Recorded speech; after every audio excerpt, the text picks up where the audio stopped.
Let's move on to Trump versus IRS. Our research indicates that senior DOJ officials have never in the history of the department before faced a judicial inquiry into a fraud on the court participated in by the Department of Justice. That was the inquiry opened in Florida. The question about fraud on the court committed by the Department of Justice remains open in the judge's decision. Here's what she did find. She found that the Department of Justice colluded with the Trump plaintiffs, that the Department of Justice violated DOJ policies in that collusion, that department attorneys were derelict in their responsibilities as DOJ attorneys, that the department failed to zealously advocate on behalf of the United States of America, its true client. And as I said, the fraud on the court question remains open, an unprecedented allegation about the department.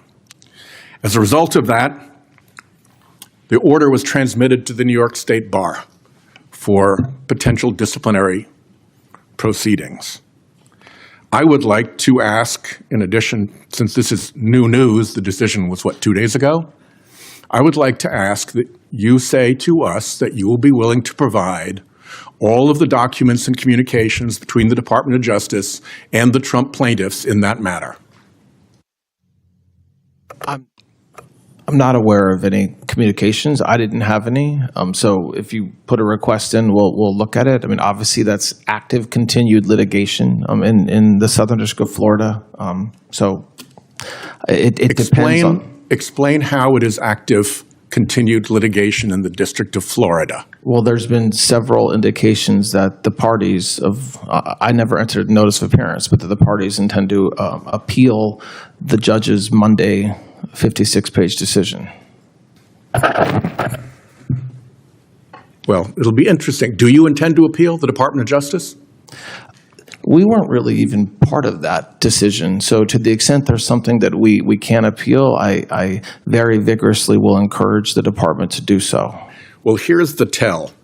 In that case, the Department of Justice filed no answer, filed no agreement with respect to the extension of time, filed no response to the case or controversy amici, filed nothing related to the withdrawal of the complaint, filed no settlement, and filed no response to the fraud on the court inquiry. To me, as a one-time litigator, that looks like really weird behavior. And when for the first time in history there's an inquiry into fraud upon the court committed by the Department of Justice, the silence from the department in response to that is deafening, Mr. Blanche, deafening. And it strikes me that the stratagem here was to file no pleadings, to try to keep the department out of the authority of the court, when what the department knew to be a collusive and false enterprise was blown up in that court. Now, it didn't work because the court found collusion, and it takes two to collude. And they also went on and made the other adverse findings about the department's conduct. And the problem here, Mr. Blanche, is that it's not just that one occasion. Between judges appointed by every president harshly criticizing the department's work in your tenure, grand juries rejecting indictments, judicial findings of outright misconduct, capable lawyers fleeing the stinking ship, this seems to be the most troubled Department of Justice in history. Here are some of the misconduct findings against your U.S. attorneys. And if I haven't put it up yet, here's a word cloud of the commentary by federal judges about the conduct of your DOJ. These are red flag words that when I was a U.S. attorney would have provoked, at minimum, an internal conversation about what the hell went wrong, and very likely a conversation with OPR and maybe OPR pursuit.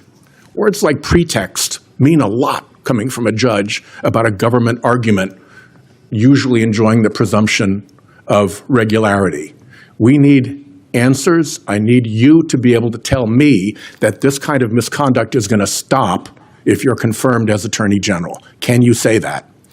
The Department of Justice works hard. The prosecutors work hard every day, and I appreciate the hand-picked words that you have behind you right now, but that's not reflective of the 100,000 indictments and informations that have been filed to do the work that I talked about earlier today.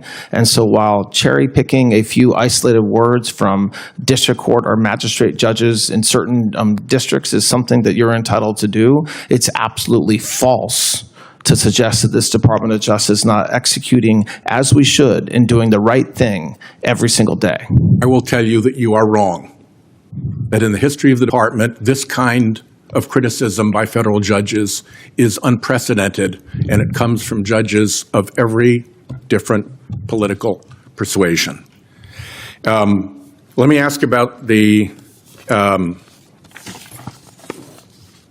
FBI.